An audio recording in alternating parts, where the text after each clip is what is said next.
좋은 아침입니다. 9월 27일 오늘의 보험 재테크 이슈 보타쿠가 전합니다. 벌써 금요일이네요. 자, 오늘은 재테크 관련 기사 두 개를 가져와 봤습니다. 먼저 고령 자산가의 자산 내용을 조정한 그런 기사 내용인데요.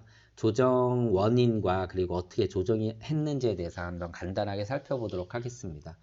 뭐 아시다시피 지금 글로벌 경제 상황도 좋지 않고요. 여러 가지 정치적 상황도 지금 굉장히 좋지 않습니다. 그러니까 미래를 현재는 당연히 낙관하기 힘들죠. 그렇게 시장이 좋지 않다 보니 당연히 금융시장에도 큰 영향을 미치고 결국 금융시장에서는 변동성이 커지기 때문에 자산을 한 곳에 집중하는 것보다는 분산하는 것이 유리하고 그리고 수익을 내기보다는 안정성을 찾는 방향의 포트폴리오가 필요하다라는 그러한 이제 내용이고 그게 원인이 돼서 지금 조정을 하는 그러한 이제 상황이 됐었습니다. 일단은 내용을 잠깐 보면은요. 변경전에 보니까 저축예금 500, 정기예금 1억, 그리고 단기 채권형 펀드에 9억이 들어가 있었고요. 즉시연금 보험에 5억이 들어가 있었습니다. 자, 금융자산 15억 500만 원인데 이분은 이제 임대업자다 보니까 이 정도 금융자산이 있다라면은 뭐 부동산 자산은 뭐 보통 뭐 8대2 비율로 가져간다라면 어마어마하게 갖고 계시겠죠. 뭐 물론 그 비율이 그러한 이제 평균을 따라가지는 않겠지만은 어떤 금융자산이 이 정도 있으면 부동산은 어마어마하게 있을 것으로 보입니다. 자, 변경 어떻게 이제 포트폴리오가 조정이 됐냐면 결과부터 먼저 보면은 저축예금 500만 원, 정기예금 1억, 그리고 즉시연금 그대로 갖고 가고요. 단기 채권형 펀드에 있는 9억을요. 저축보험에 5억, 외화보통예금에 5천만 원, 골드투자에 3천만 원, 대체투자에 2천만 원, ELS에 2천만 원, 그리고 글로벌 채권형 펀드, 국내 채권형 펀드에 각각 1억, 1억 8천으로 조정이 됐습니다. 자, 일단 채권형 펀드 조정한 게 이제 핵심인데요. 다 아시다시피 채권형 펀드에 대해서는 계속적으로 말씀드렸고요. 굉장히 좋았죠. 왜 좋았냐면 당연히 시장이 어렵다 보니까 경제가 어, 그 기대한 것만큼 이제 수익을 내지 못하고 성장하지 못하다 보니까 여러 가지 이제 그 카드를 꺼내 쓴 것 중에 가장 이제 핵심적인 카드가 금리 인하였고 금리 인하를 통해서 일반적으로 채권은 이제 수익을 낼 수 있는 좋은 상품이었습니다. 이것이 이제 아직도 지금도 당연히 이 주요국들에 대해서는 금리 인하 카드는 계속 갖고 있습니다. 뭐 우리나라도 그렇고요, 미국도 그렇고요, 선진국들도. 그런데 이것이 어느 정도 크게 선반영되다 보니까 여기서 좋은 수익을 냈기 때문에 채권형 투자에서 아마 이 고령 자산가도 좋은 그 성과를 냈었을 겁니다. 그런데 여기 기사의 내용에서 보면은 8월 초순부터 이제 생각보다 이게 예상과는 좀 다른 흐름을 보이면서 지금 마이너스 상태에 있다라고 합니다. 그러다 보니까 결국은 채권형 펀드의 조정이 우선시 됐었던 거고요. 이미 많이 반영되다 보니까 조금 더 안정적인 걸로 가자라고 해서 포트폴리오가 여기서부터 이제 시작이 된 거죠. 그래서 어떻게 조정이 됐냐면은 국내보다는 이제 글로벌 채권 펀드로 좀 조정을 하고 자산을 이제 쪼개자라고 이제 그 시작이 된 거죠. 첫 번째 이제 채권형 글로벌 채권형 펀드로 채권 투자는 조금 조정을 했고요. 그리고 언제 사용할지 모르는 최소 3억 원 이상의 거액 자금은 저축보험에 넣습니다. 근데 보험으로 들어간다라는 건 사실 이런 이제 어떻게 보면 자금의 유동성이 좀 필요한 부분의 자금들이기 때문에 좋지 않죠. 왜냐하면 저축성 보험에 일단 들어가면 들어가자마자 사업비를 뭐 2%, 3% 이상 떼거든요. 보통 일시납 같은 경우 3.5%까지 높으면 4, 5%까지 떼이잖아요. 그거를 만회하려면 지금 상황에서는 꽤 많은 시간이 필요한데 여기서 이 전문가는 어떤 방법을 취했냐면은 이제 월납 형태로 가입을 하되 1년 선납을 하고요. 다 넣는 것이 아니라 늘 돈의 뭐 3분의 1만 넣고 3분의 2는 추납을 하는 거죠. 또는 이제 반을 넣고 반을 추납하는. 왜냐하면 추가 납입을 하는 금액에 대해서는 사업비가 제로인 상품도 있기 때문입니다. 이 이제 방법을 이용을 한 거죠. 그래도 어차피 3분의 1이나 반에 대해서 사업비가 떼이지만 아시다시피 보험회사에서 제공하는 공시이율이 시중은행보다는 조금 높은 자금 이율을 제공을 하고요. 여기에다가 다 아시다시피 최저보증 이율을 적용한다는 게 좀 장점이잖아요. 그래서 이 부분을 갖고 이 자금이 초장기 자금은 아니더라도 이런 방법을 통해서 저축보험에 넣는 것도 좋은 이제 포트폴리오가 될 수 있다라고 해서 그렇게 5억을 넣은 거고요. 그리고 달러와 금 투자에 대해서도 포트폴리오를 조정을 했습니다. 뭐 아시다시피 불확실성이 커지면 어떻게 보면 이제 뭐 선진국과 예를 들어서 우리나라로 비교를 하자라면 미국과 우리나라의 달러 원환율로 비교를 하자라면 결국 불확실성이 커지게 되면 이제 우리나라 돈의 가치가 이제 하락하게 되는 거죠. 그래서 지금 그러한 상황이다 보니까 나중에 상승할 거를 대비해서 달러를 일부 매수하는 것도 좋은 방법이다라고 해서 달러 매수의 방법에 대해서 몇 가지 여기서 언급을 했는데 단순한 환차익 목적이라면 외화 보통 예금이 넣고 약간 위험을 견딜 수 있다라면 ELS 그 장기 투자할 거라면 달러 보험도 고려 대상이다라고 했고요.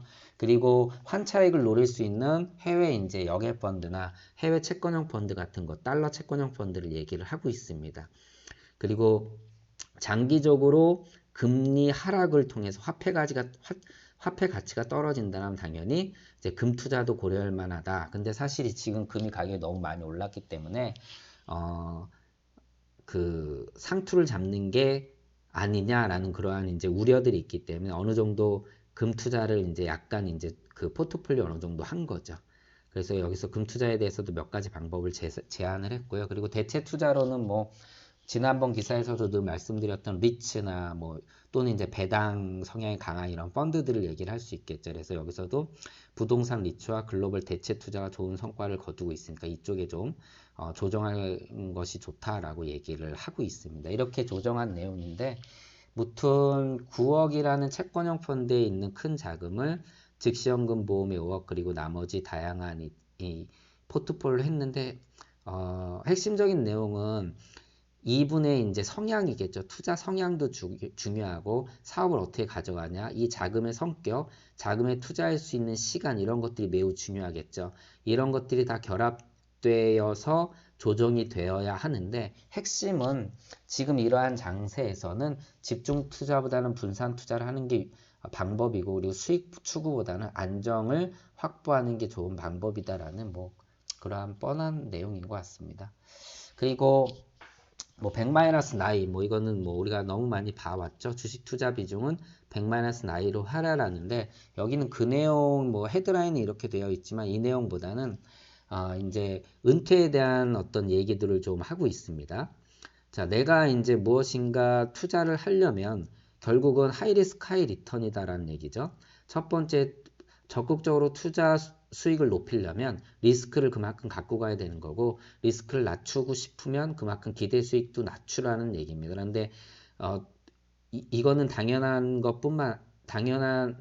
얘기인데 여기서 이제 두 번째 얘기하는 것이 이제 조급함을 좀 버려야 된다라는 얘기죠. 그래서 이 기간을 좀 길게 갖고 가는 투자라면은 조금 더 성공률을 높일 수 있다라는 그러한 내용인데 여기서 이제 투자 목적 가운데 은퇴 준비는 항상 당신의 투자 리스트 가운데 첫 번째가 돼야 한다고 얘기를 하고 있습니다. 은퇴를 위해서 저축하는 것은 당신의 돈으로 하는 가장 중요한 일이며 은퇴 준비는 일찍 시작할수록 은퇴 후 평생 나를 먹여 살릴 필요자금의 부담을 줄여 성공적이며 여유로운 삶을 계획할 수 있다.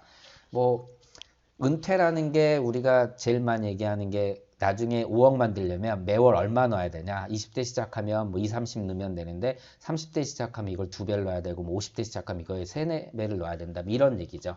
일찍 시작하게 되면 장기적인 시간이라는 어떤 그 강력한 자금을 불려줄 수 있는 그 무기가 돼서 시간이 결국은 똑같은 자금을 넣었다라면 더 많은 돈을 마련할 수 있고 같은 돈을 마련하려면 더 적은 돈을 마련할 수 있다라고 해서 뭐 우리 얘기 많이 그 에피소드 얘기 있죠. 네가 담배를 안 폈으면 그 돈을 모았으면 나중에 뭐 수억을 만들 수 있고 페라리 한 대를 살 수 있다 이런 얘기인데 조금이라도 모아서 조금씩 이걸로 하라라는 얘기입니다. 그래서 최우선으로 연금을 선택할 거면 개인연금이나 퇴직연금부터 관심을 가져라. 왜냐하면 세제 혜택이 있기 때문이죠. 당연히 연금 포트폴리오를 시작할 때 연금을 준비할 때 여러 가지가 있는데 일단 그 아시다시피 이제 국민연금 뭐 이거는 이제 어떻게 뭐 의무적이니까요. 대부분의 이제 근로자분들한테는 근데 이걸로 부족하니까 개인연금을 준비하고 퇴직연금을 준비하고 뭐 이런 식으로 3층, 4층 연금을 얘기하는 것인데 먼저 여기서 얘기하는 거는 세제 혜택이 있는 연금을 먼저 갖추고 가라. 예, 이 얘기를 하고 있는 거고요. 그 다음에 이제 두 번째로 이 퇴직연금이나 뭐 개인연금 준비할 때도 당연히 증권 살 것이 있고 보험 살 것이 있습니다. 이것도 포트폴리오를 할 필요가 있는 거죠. 그 다음에는 뭐 개인적으로 연금주한테 변액연금을 준비할 수도 있고 성향에 따라서 일반 연금을 준비할 수도 있고 이런 것들은 이제 그 전문가를 만나서 상담을 통해서 상품을 선택하면 되겠죠. 그리고 두 번째 이제 여기서 얘기하는 거는 투자 성공 여부는 투자 성향과 금융 지식에 따라 이미 정해져 있다. 뭐 이렇게 얘기를 하고 있거든요.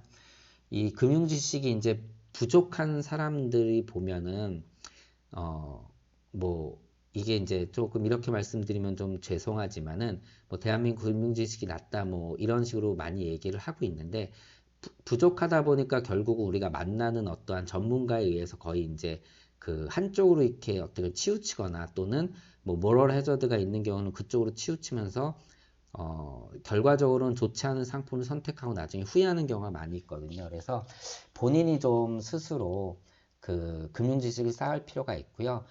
그 예를 들어서 전문가를 만났을 때 본인과 좀 맞지 않다라면은 그거를 본인이 이제 걸를 수 있어야 되고 그런 것들에 대한 의문점을 이제 질문함으로써 자기가 어떻게 자기에 맞는 그러한 투자 포트폴리오 가져갈 수 있는 어떤 기반을 물론 이걸 다 안다라면은 전문가가 필요 없겠지만요.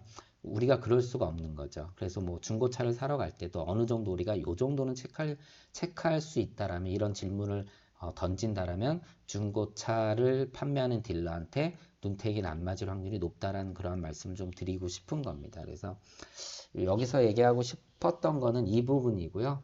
결국 우리가 자산을 포트폴리오 하거나 뭐 은퇴 준비를 하거나 여러 가지를 할 때 이러한 간단한 이러한 그 재테크 원칙이라든가 또는 금융 지식을 조금만 갖추고 있다라면은 좀 더 효과적인 방법들을 우리가 선택할 수 있고 또 전문가라고 하는 사람들한테 어떻게 보면 편향됐거나 좀 모럴 해저드가 있는 그러한 그 제안들에서 우리가 좀 피할 수 있다 이런 말씀을 좀 드리고 싶었습니다. 자, 오늘 여기까지 하고요. 한 주 고생하셨습니다. 고맙습니다.